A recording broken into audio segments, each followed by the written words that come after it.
Have you ever wondered why this conflict never ends? Not just years, not just decades, but generations. Wars rise and fall, empires collapse, borders shift, and yet this one story, this one tension, refuses to disappear. What if the roots of it don't begin in modern politics, but in an ancient promise, a broken expectation, and two brothers whose story still echoes today? This is not just history. This is not just religion. This is a story that begins in silence, in the desert, under a sky filled with stars. And it starts with a man named Abraham. Close your eyes for a moment and imagine this: a vast, empty land, no cities, no nations, just sand, wind, and the quiet weight of waiting. Abraham is already old. His hair is turned white, his body is tired, but inside him lives a promise that seems impossible. God had spoken to him, clearly, personally. You will become the father of many nations. But there is a problem. Abraham has no child. Years pass, then more years.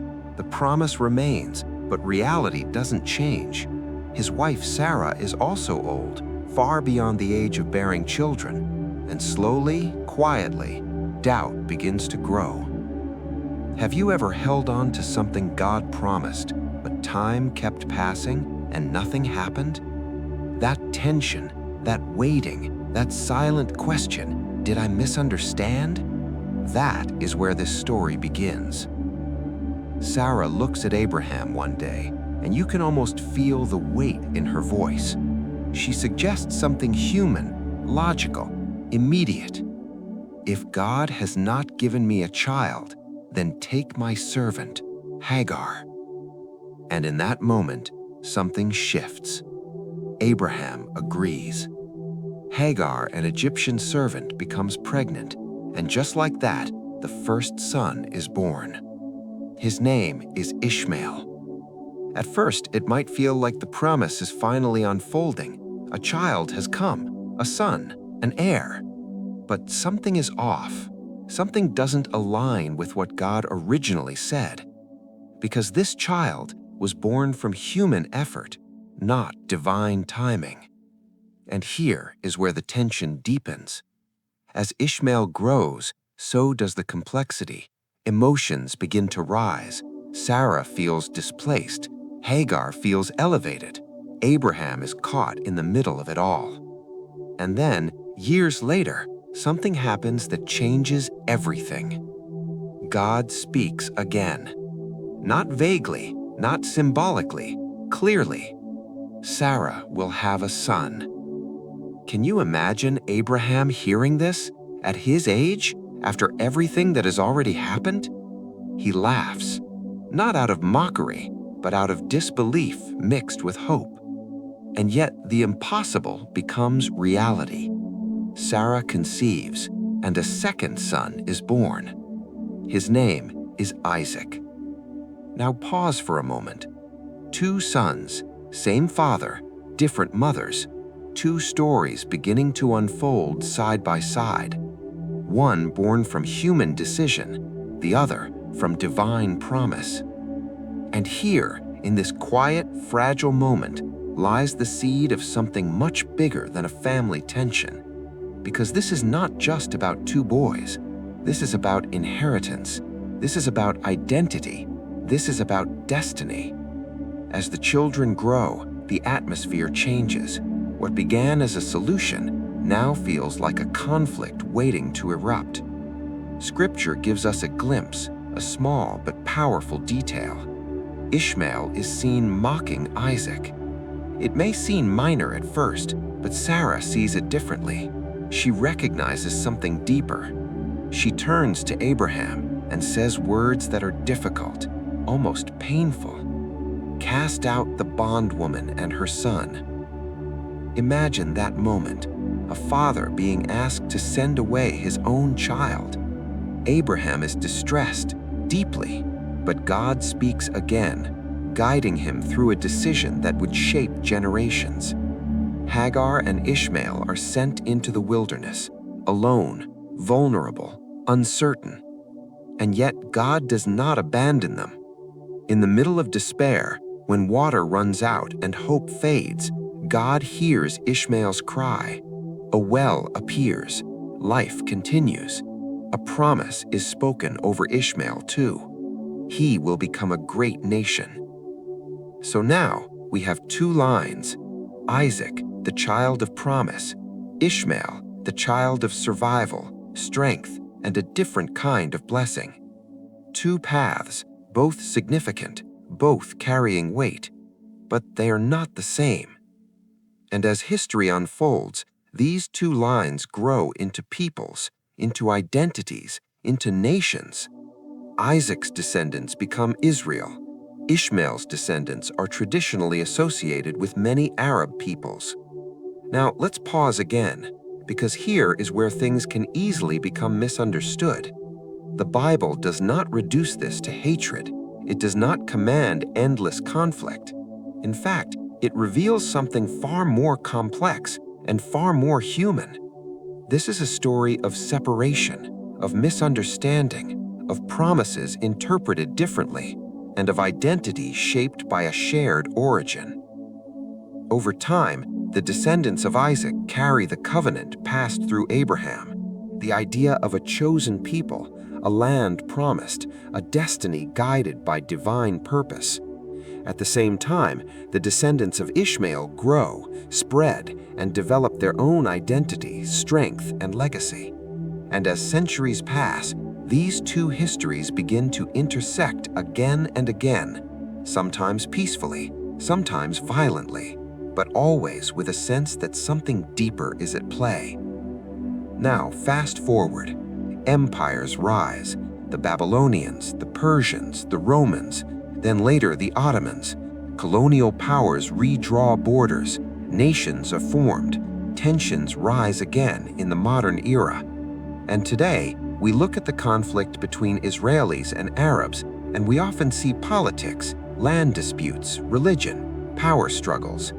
All of that is real, but beneath all of it, there is a narrative that stretches back thousands of years, a story of two brothers, a story of promise and pain, a story that never fully resolved.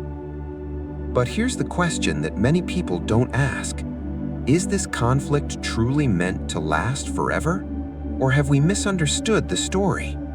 Because when you read the Bible closely, you begin to notice something surprising. God blesses Ishmael. Not just once, but repeatedly. He hears him, he protects him, he gives him a future. This is not a story of rejection. It's a story of divergence. Isaac carries the covenant. Ishmael carries a promise of multiplication and strength. Two different roles in one larger story. And yet, humans often turn difference into division. Over generations, identity becomes rigid, memory becomes selective, pain becomes inherited, and what began as a family tension evolves into a historical conflict.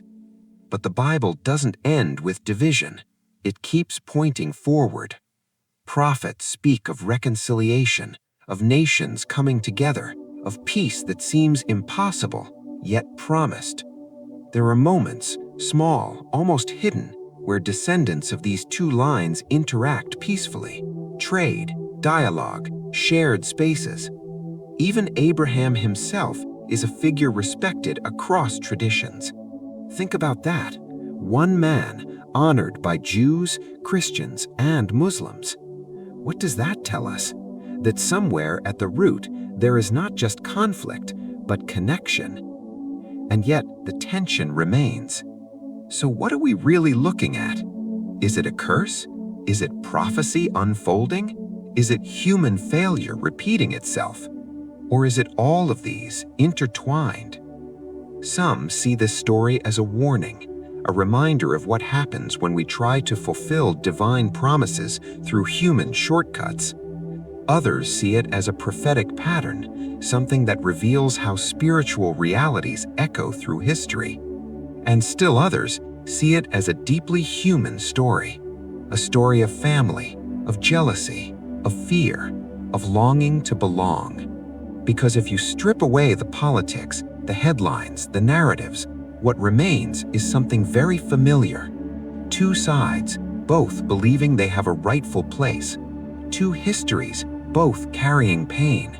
Two identities, shaped by a shared origin, but separated by time. And maybe, just maybe, the reason this conflict feels endless is not because it was meant to be, but because it was never truly healed. Think about that. A wound left open, generation after generation, passed down, reinforced, remembered. What if the real question is not why does this come? And now, we arrive at the part of the story that feels the most uncomfortable. Because it brings the question back, not to history, not to nations, but to us. What do we do with a story like this? Do we simply observe it from a distance as something ancient and unchangeable? Do we accept it as a cycle that will repeat forever? Or do we dare to see it differently? Because the truth is, the story of Ishmael and Isaac is not just about them. It reflects something deeply human. The struggle between promise and impatience, between trust and control, between what God says and what we try to force into existence. Abraham believed, but he also doubted. Sarah trusted, but she also intervened. And from that mixture of faith and human effort, two paths were born. Not one right and one wrong, but one aligned with God's timing, and one shaped by human urgency. And that distinction changed everything. But even then, God did not abandon either path. He remained present in both stories. He fulfilled his covenant through Isaac, and he showed mercy and faithfulness to Ishmael, which tells us something profound. God's purpose is not limited by human imperfection. Even when we make decisions that complicate the story, he continues to move, to guide, to redeem. So maybe the deeper question is not who is right, but what is God revealing through all of this? Because if we listen carefully, beneath the noise of history, beneath the weight of conflict, there is a quiet truth emerging. This was never meant to be a story of endless hatred. It became that over time, through pain, memory, and division. But at its core, it is a story about origin, identity, and the consequences of choices. And more importantly, it is a story that is still unfinished. Yes, the world sees division. Yes, the headlines speak of tension, violence, and mistrust.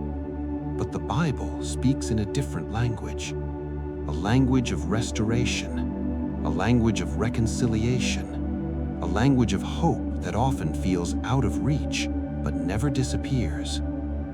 There are prophecies, whispers of a future where nations will no longer lift sword against nation, where understanding replaces fear, where what was divided begins to heal. And whether you see that as symbolic, spiritual, or literal, it invites you to imagine something beyond what we currently see.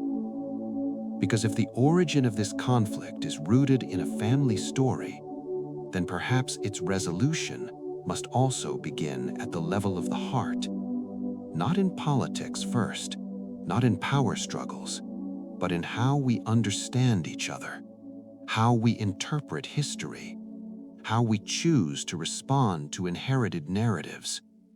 Because every generation has a choice: to repeat the past or to rethink it, to hold on to division or to seek understanding.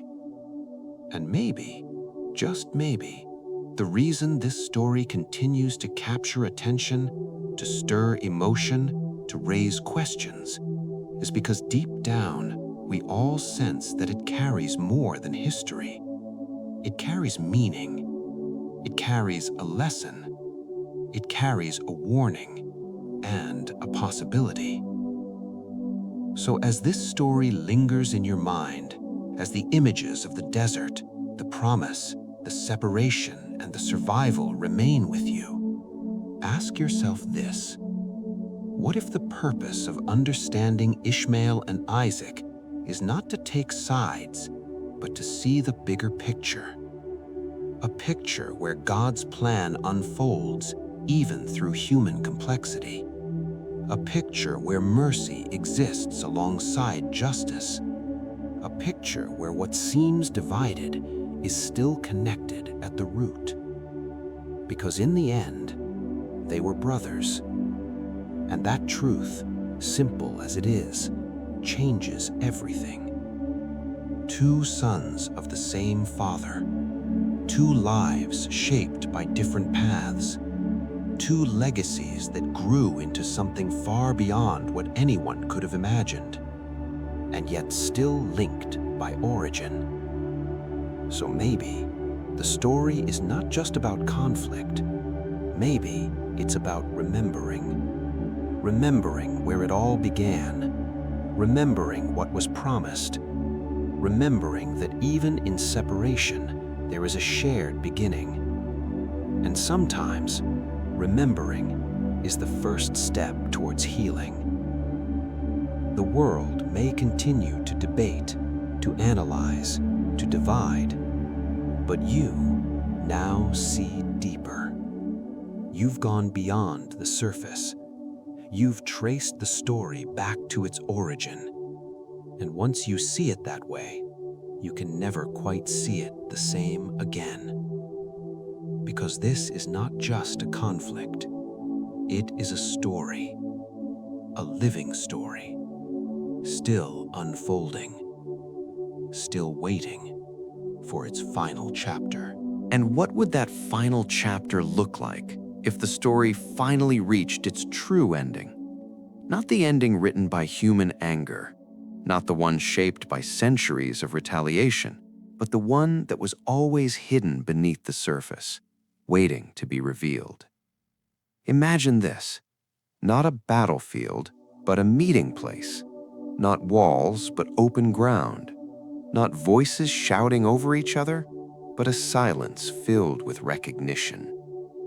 Because the final chapter, if it ever comes, will not begin with power. It will begin with realization. A moment where the story is seen clearly, not through politics, not through inherited pain, but through truth. A truth that has been there from the beginning.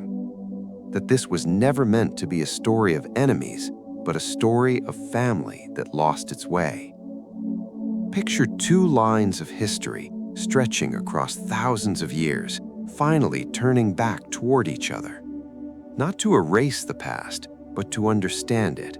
Not to deny the pain, but to face it fully. Because real healing does not ignore wounds, it brings them into the light. In that final chapter, the narrative begins to shift.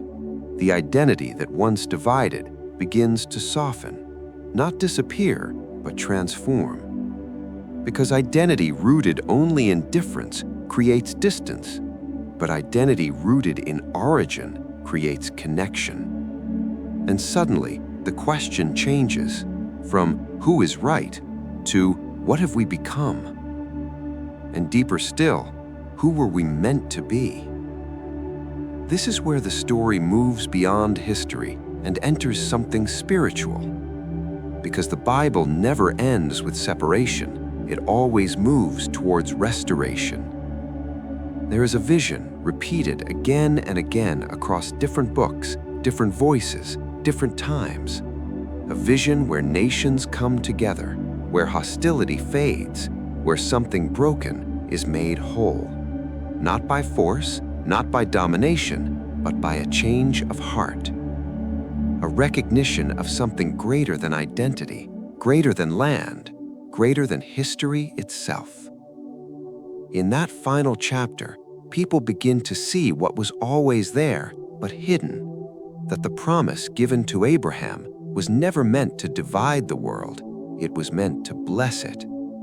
All nations will be blessed through you. Not one nation, not one line, all nations. And suddenly the story expands, beyond Isaac, beyond Ishmael, into something wider, deeper, more inclusive than anyone expected. Because the true fulfillment of the promise was never just about inheritance of land, but about transformation of hearts. And when that realization takes hold, everything begins to change. The old narratives lose their grip. The inherited fears begin to loosen. The need to defend identity at all costs starts to fade.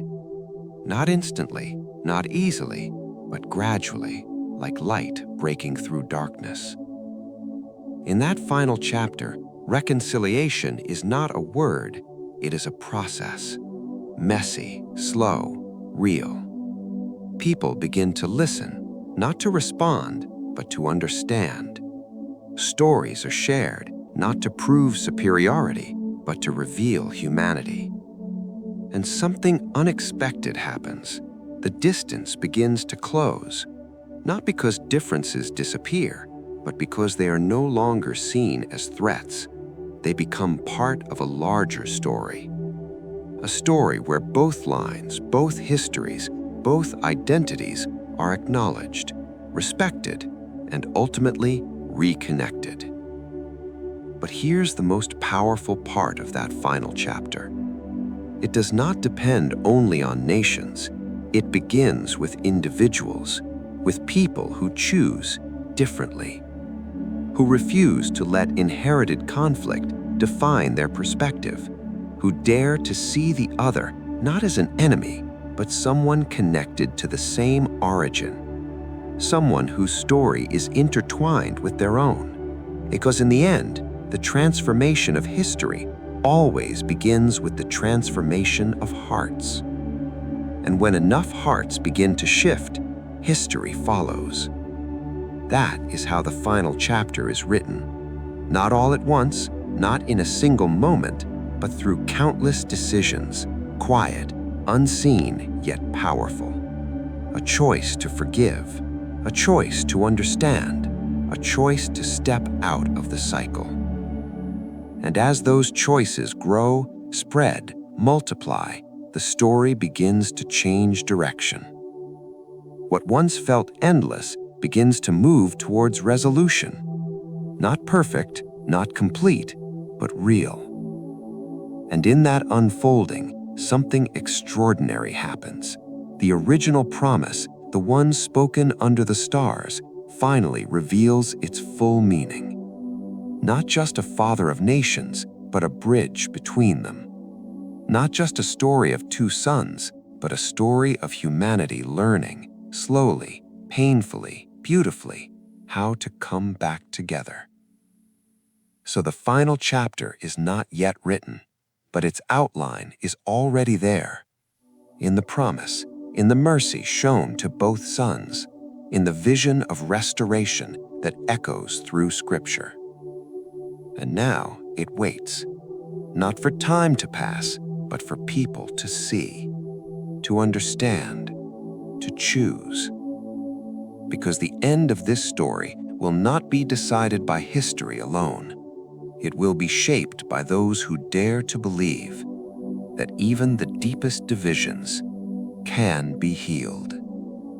And maybe, just maybe, that's the real message hidden in the story of Ishmael and Isaac. Not that conflict is inevitable, but that reconciliation is possible. And that possibility is still alive.